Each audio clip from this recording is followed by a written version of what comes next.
अस्सलाम वालेकुम दोस्तों साथियों, कैसे आप सब। उम्मीद है सभी लोग ठीक ठाक होंगे। तो आज के इस वीडियो में हमारे एक दोस्त मिले हैं, काफ़ी दिल के जले हुए हैं और बहुत दर्दनाक उसका कहानी है और किस्सा है। तो चलिए उन दोस्तों से उनसे बात करते हैं और जानते हैं आज की जो सिचुएशन चल रही है नौजवानों के अंदर और उन सब के बारे में हम जानते हैं। दोस्तों साथियों बने रहिए हमारे साथ और चलिए बात करते हैं आगे। तो दोस्तों हम आ चुके हैं अपने एक दोस्त के पास और इनसे बात करते हैं और इनके जर्नी के बारे में प्रोसेस करते हैं कि क्या क्या ये सिचुएशन स्टैंड करके और किन किन मुश्किलों का सामना करके ये दुबई आए और सब चीज़ हम जानते हैं। और आज के जो युवा जो गांव में घड़ी चौराहा घूमते हैं और बोलते हैं काम नहीं है, विदेशों में जाने में डरते हैं या फिर जाने के बाद गोलियां चलती हैं या खून की नदियां बहती हैं, ये सब बहस करने वाले, बात करने वाले, उन सभी के बारे में हम जानेंगे दोस्तों और साथियों। तो चलिए बात करते हैं। अस्सलाम वालेकुम दोस्त, क्या हाल है? वालेकुम अस्सलाम भाई, क्या हाल है? ठीक ठाक, चलिए ठीक है। तो हमारे जो आज के युवा हैं गांव शहरी मोहल्ले में जो कि बाहर जाने में बहुत ही ज़्यादा वो डिसीजन नहीं कर पाते बराबर, तो क्या कहना चाहेंगे उन सभी दोस्तों के साथ बारे में? सभी दोस्तों और भाइयों, सभी जो भी गांव के लड़के आजकल जो भी ये फालतूगिरी जो करते हैं, अपने मोबाइल में पबजी खेलते हैं, उनको कमाने धमाने से कोई मतलब नहीं रहता है। ठीक है, ज़िंदगी को कुछ समझ नहीं रहे हैं, हमेशा बाप के कदमों पर कितना दिन चलेंगे वो लोग। ठीक है, उनको अपने भविष्य के बारे में सोचना चाहिए। हर चौराहे पे चार लोग इकट्ठा कर कोई लूडो खेल रहा है, तो कोई पबजी खेल रहा है, कोई फ्री फायर खेल रहा है, न जाने कौन से गेम है। अबे हरामखोरो, तुम लोग क्या करोगे आगे बढ़ के? अभी से अपने बारे में नहीं सोचोगे तो तुम क्या करोगे अपनी ज़िंदगी में आगे? कुछ बढ़ना चाहिए, कुछ करना चाहिए अपने बारे में। नहीं कुछ कर सकते तो कम से कम दिमाग में सोच सकते हो कि तुमको आगे क्या करना है। और आज के नौजवान तो इतने नशेड़ी हो चुके हैं कि इतने छोटे छोटे बच्चे, अभी 8 साल 10 साल 12 साल के बच्चे नशे करके, उन सभी के बारे में क्या कहेंगे? जी एकदम बिल्कुल सही है आपकी बात है। नशा तो जो है आम हो गया है और आम हो गया है, इसमें कमी खुद से अपने आप को भी कंट्रोल करना पड़ता है। मैं ऐसे ऐसे जगह रहा हूँ, मैं ऐसे ऐसे लोगों के साथ रहा हूँ जो नशा भी करता है, दारू भी पीता है, गांजा भी पीता है, शराब भी पीता है, हर चीज़ उसके अंदर है। लेकिन खुद पे विश्वास होना चाहिए, खुद के अंदर ये होना चाहिए कि अगले का आदत हम नहीं पकड़ सकते। ठीक है, जब तक खुद से आप अपना हाँ, तो इस मुद्दे पे यही मैं कहना चाहता हूँ कि जो भी आजकल के युवा नौजवान जो ये वीडियो देख रहे हैं, उनको समझना इस टाइम बहुत ज़रूरी है कि आगे क्या करना है। क्योंकि ज़िंदगी में जब तक पहले से आदमी नहीं प्लान करेगा तब तक कुछ नहीं हो सकता है उनकी ज़िंदगी में। ठीक है, मैं ही यहाँ दुबई में आया, इतना झेला हूँ कि शायद ही किसी ने झेला होगा।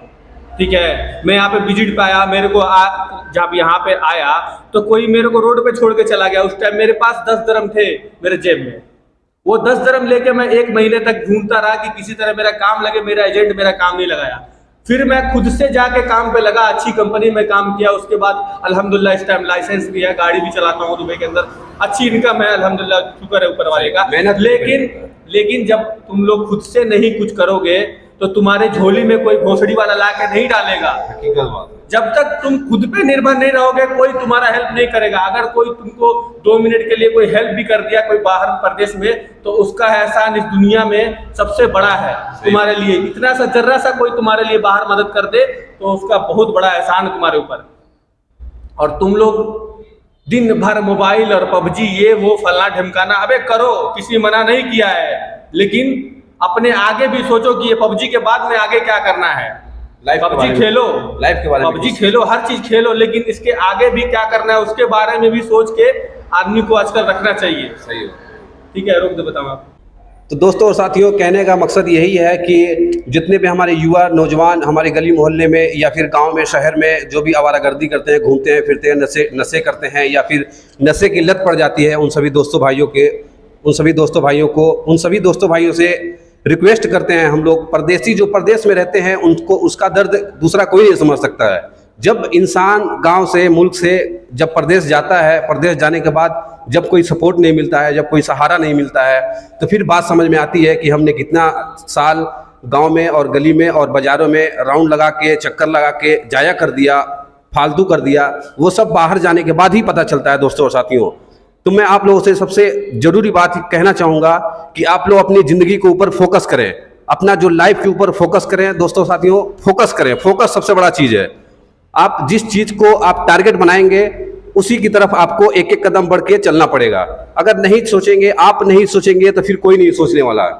दोस्तों साथियों, सबसे पहले एक ही बात है, लाइफ का एक पॉइंट होना चाहिए कि कहाँ तक हमको जाना है। तो दोस्तों साथियों, आखिरी बात मैं यही कहना चाहूँगा कि मैं यही भाई से पूछना चाहूँगा कि एक न्यू जो दोस्त, हमारे भाई दोस्त गांव से या मुल्क से या आना चाहते हैं विदेश में, तो कौन सी पर्पस से पे आना चाहें, या उनको एजुकेशन करना चाहिए, या फिर कोई काम सीखना चाहिए, या फिर ऐसे ही बस हेल्पर में चले आना चाहिए? तो मैं ये कहना चाहता हूँ कि भाई अगर मेरे वजह से किसी के दिल पे ठेस पहुँची है तो उसके लिए बहुत बहुत माफ़ी चाहता हूँ। लेकिन हाँ, मेरे से ये देखा नहीं जाता कि कोई भी नौजवान लड़का जो बाप के कंधे पे और अपने ज़िंदगी को बर्बाद कर रहा है, वो मेरे से देखा नहीं जाता, इसलिए मैं ऐसा बोल दिया हूँ, ठीक है। और आगे का बात ये है, अगर आपको कि विदेश आना है, किसी को भी, किसी मेरे भाई को अगर विदेश आना है तो पहले ये समझ के आए वो कि मेरे को कुछ करके जाना है। आप किसी भी काम में आओ, पहले सीख के आओ। आप कोई भी काम सीख के आओगे, आपके यहाँ पे वैल्यू है, नहीं तो आप क्या गधे के बराबर भी नहीं है यहाँ पे। आपको गधे जैसा काम कराया जाएगा यहाँ पे। गधा अच्छा लेकिन आप नहीं अच्छे हैं। 30-30 किलो का ईंटा यहाँ पे जी जी, इतना भारी भारी ईंटा होता है यहाँ पे, बंदे जो उठाते हैं, हमको पता चला है, हम देखे भी हैं अपने आँख से, हमने किया भी है, ऐसी बात नहीं है, हमने भी किया है। लेकिन वही सब चीज़ देख के हमने सीखा है, इसलिए आज हम जो है हम बोल रहे हैं, आप लोग को बुरा लगे। लेकिन आपको यहाँ पे जब भी विदेश में कहीं भी आना है पूरे गल्फ में, तो कोई काम सीख के ही आना पड़ेगा।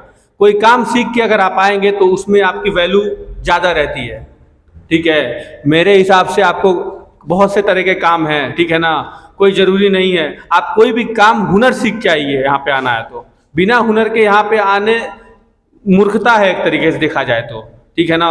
और जो ये सोच रहे हैं कि हाँ हम जाके वहाँ पे पहाड़ में पैसा निकल रहा है, जाके खोद के निकाल लें, तो वो सबसे बड़ा चूतिया लोग हैं, ठीक है ना।